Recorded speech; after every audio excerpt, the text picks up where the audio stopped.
So now I get to finally talk about what Seithr really is in the world of BlazBlue, and hopefully I'm able to get this right and inform some people about what Seithr really is if they don't know it already.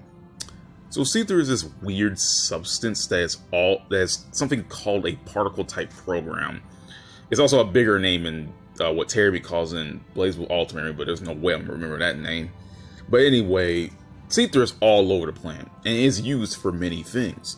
Seithr actually originates from the boundary, and within the boundary, the amount of Seithr in it is nearly infinite. And it came in through the world from the boundary through the cauldrons. Though, fun fact, the term Seithr is actually from Norse mythology, where Seithr is a type of sorcery that relates to the shaping or the telling of the future. Which I just wanted to mention that there because it's cool as hell. Anyway, before the events of the Dark War, Seithr was extremely rare compared to how much of it is in the current day, and only mages and exorcists had managed to utilize it in their magic. So only mages and exorcists even had access to Seithr back in the day, before the Dark War at least. So the Black Beast had appeared, which was revealed to be completely constructed out of Seithr. Its entire form was nothing but Seithr. So Nine had tried to help humanity to use sorcery in order to fight back the Black Beast. But it didn't make much progress, as the art of sorcery was rare, and those who were born with demonic energy to even use sorcery in the first place was even fewer. So the sorcery thing was out of the question. So since that couldn't be done, Nine decided to develop Ars Magus, which is the combination of both magic and science, and is utilizing Seithr in order to make it work.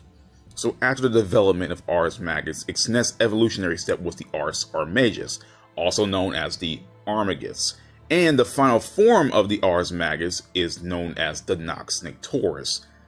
So after the Black Beast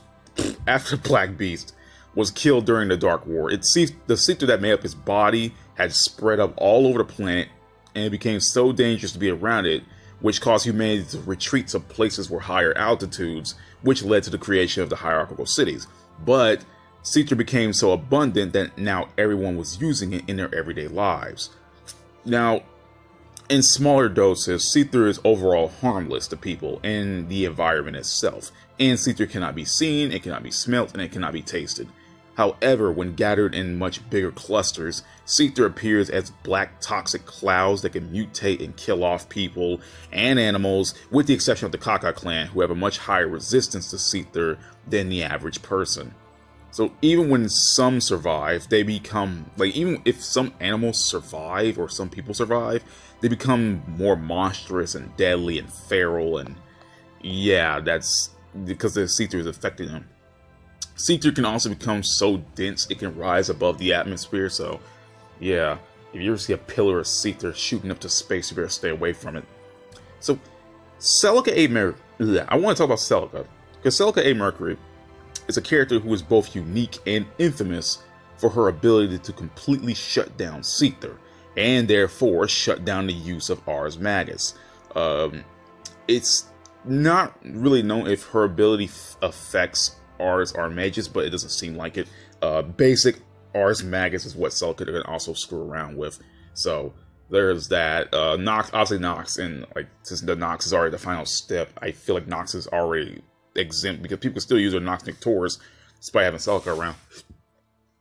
So since the Azure Grimoire originates from a corpse that came from a previous timeline loop of Ragnar who had turned into a Black Beast, the Azure Grimoire can also be shut down completely because since the Azure is just made from a corpse of the Black Beast, who was Ragnar in that previous timeline. Anyway, it's still made of Seithr, and therefore it can still be shut down by Celica.